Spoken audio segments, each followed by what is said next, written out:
अस्सलाम वालेकुम फ्रेंड्स। बैठी थी बस खाना बनाने की तैयारी कर रही थी दोपहर की। तो अचानक से एक बात याद आई, तो सोचिए आप लोगों के साथ में शेयर करती हूँ और देखती हूँ आप लोगों का ओपिनियन क्या है। तो आज ऐसे ये मैं आज बना रही हूँ खट्टी दाल और सादे प्लेन राइस।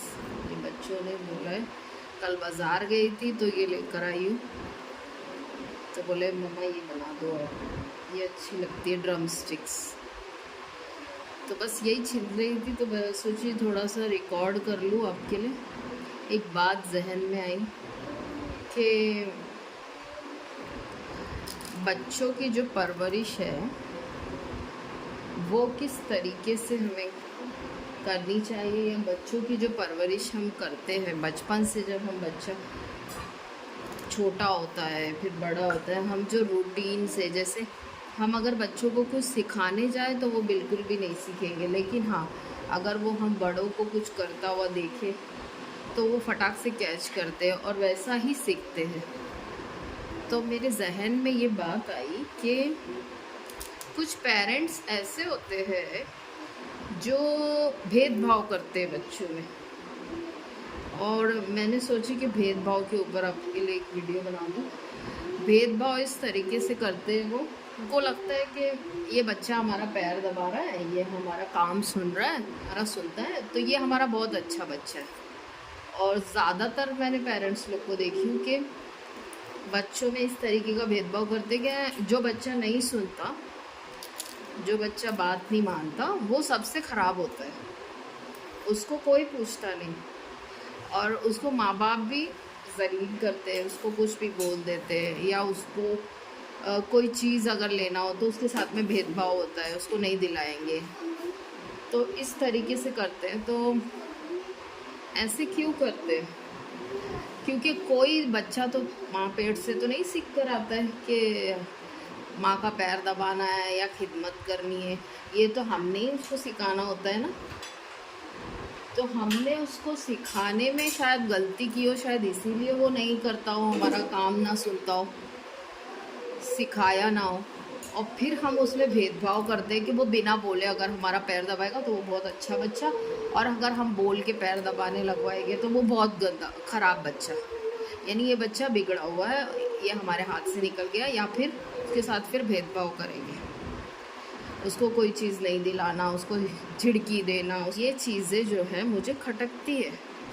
मुझे ऐसा लगता है कि माँ बाप को चाहिए कि अपने बच्चों को सिखाए कि तुम्हारा ये काम है, तुम्हारा ये फ़र्ज़ है। एक बार सिखाए, दो बार सिखाए, वो बच्चे खुद ब खुद सीख जाते, हमें बताना नहीं पड़ता।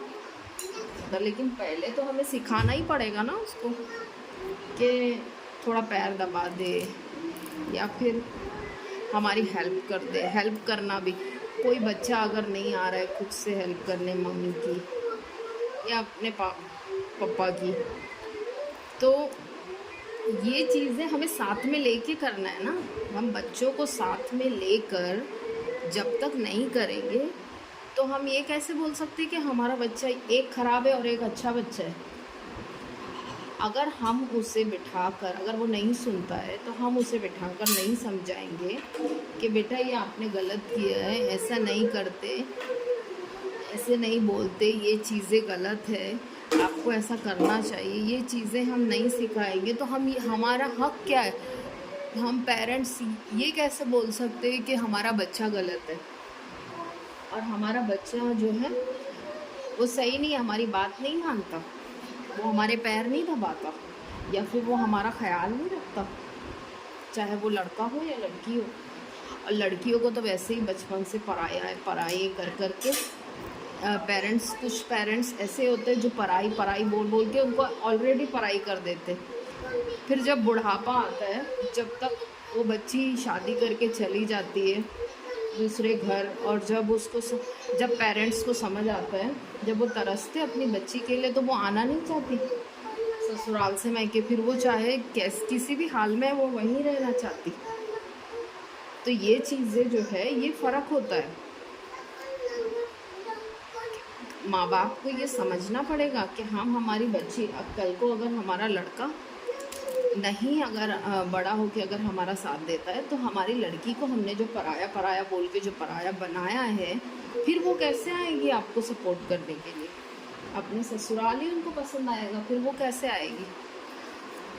कल मैं एक क्लिप देख रही थी, तो उसमें मैंने देखा कि एक बूढ़ी माँ जो है वो अनाथ आश्रम में थी, और वो किसी कोई उसका इंटरव्यू ले रहा था, तो उन्होंने कहा कि मेरी 5 बेटियां, मुझे बेटा नहीं है, और 5 बेटियां और 5 में से एक भी मिलने नहीं आती, और मुझे अनाथ आश्रम में छोड़ दिया है। काश मेरा बेटा होता, ज़रूर मुझे अपने घर में रखता या मुझे मिलने आता। तो मैं ऐसे माँ बाप से ये बात कहना चाहती हूँ कि तुमने बचपन से अपनी बेटी को पराया पराया करके पराया बना दिया है, तो फिर अब किस बात की तुम एक्सपेक्टेशन रखते हो कि मेरी बेटी ससुराल छोड़कर, अपने बच्चों को छोड़कर आके वो आप लोगों को देखे? अगर आप उनको बचपन से अपना बनाती, अगर पराया पराया ना करती, तो क्यों ना आती, भाग कर आती, अपनी सारी तकलीफ़ें भूल कर आती, और क्यों ना सहारा देती? तो ये चीज़ें जो है, ये माँ बाप को समझना पड़ेगा।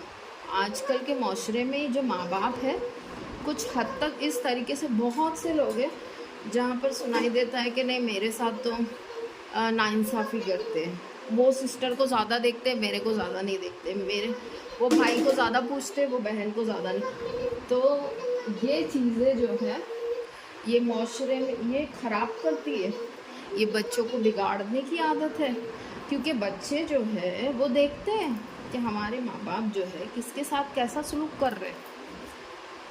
अगर मैं एक बच्चे के साथ अगर इस तरीके से सलूक करूँगी, तो वो बोल नहीं पाएगा, क्योंकि वो माँ बाप से डरता है। उस वक्त वो नहीं बोलेगा, लेकिन वो मन में वो सोचेगा ज़रूर, और वो सोचता ज़रूर है कि ये तो मेरे साथ नाइंसाफ़ी है, उसको अच्छा बोला जा रहा है, मेरे को ऐसा क्यों? तो इस वजह से बच्चे जो है दूर होते जाते हैं माँ बाप से। कोई बेल बज गई है, कोई आया है, तो मैं देखती हूँ, फिर आती हूँ आपसे बात करने। तो ये चीज़ें जो है, ये बच्चे दिमाग में रखते हैं, और बाकायदा बड़े होने तक दिमाग में रखते हैं, और फिर ऐसे घर में लड़ाइयाँ होती है कि तुमने मुझे पूछा नहीं, तुमने मुझे बचपन से ऐसा किया, तो फिर हम बड़े होके हम नहीं पूछेंगे, और फिर पेरेंट्स बोलते हैं कि ये हमारा बच्चे ने, ये तो हमको पूछेगा नहीं। अरे तुमने उसको क्या सिखाए, तुमने उसको बचपन से क्या सिखाया, और उसको क्या दे रहे थे आप, कैसी सीख मिल रही थी उसको, वो क्या देख रहा था? तो ऑब्वियसली वो बड़ा होके भी यही करेगा कि नहीं, बचपन से मेरे साथ ये हुआ है, तो फिर अब तो मैं थोड़ा फ्री रहना चाहता हूँ, थोड़ा आज़ाद हो जाता हूँ। तो बच्चे इस तरीके से बिगड़ते, और फिर माँ बाप बुढ़ापे में बोलते हैं कि नहीं, हमको तो कोई नहीं पूछता, हमारे तो बेटे भी नहीं पूछते, हमारी तो बेटियाँ भी नहीं पूछती, फिर कोई किसी के काम ही नहीं आता। तो ये चीज़ें मैं गलत मानती हूँ, कुछ हद तक बिल्कुल भी गलत है। ये मेरा ओपिनियन है कि ये चीज़ें बहुत गलत है कि बेटा नहीं पूछता और बेटी भी नहीं पूछती और शादी के बाद भूल जाती। नहीं, बेटी तो तड़पती है मायके में आने के लिए, ससुराल में चाहे उसको सोने की थाली में निवाला मिल रहा हो, लेकिन तड़पती है। लेकिन जब वो इस हद तक ऐसे जलील हो जाती है, इस हद तक वो उसको बेइज्जती का सामना करना पड़ता है, तो फिर उसने भी क्या करना? फिर तो वो चाहे जलील हो या कुछ भी हो, फिर वो अपना ससुराल ही ना छोड़े, फिर वो वहीं से मरकर निकले।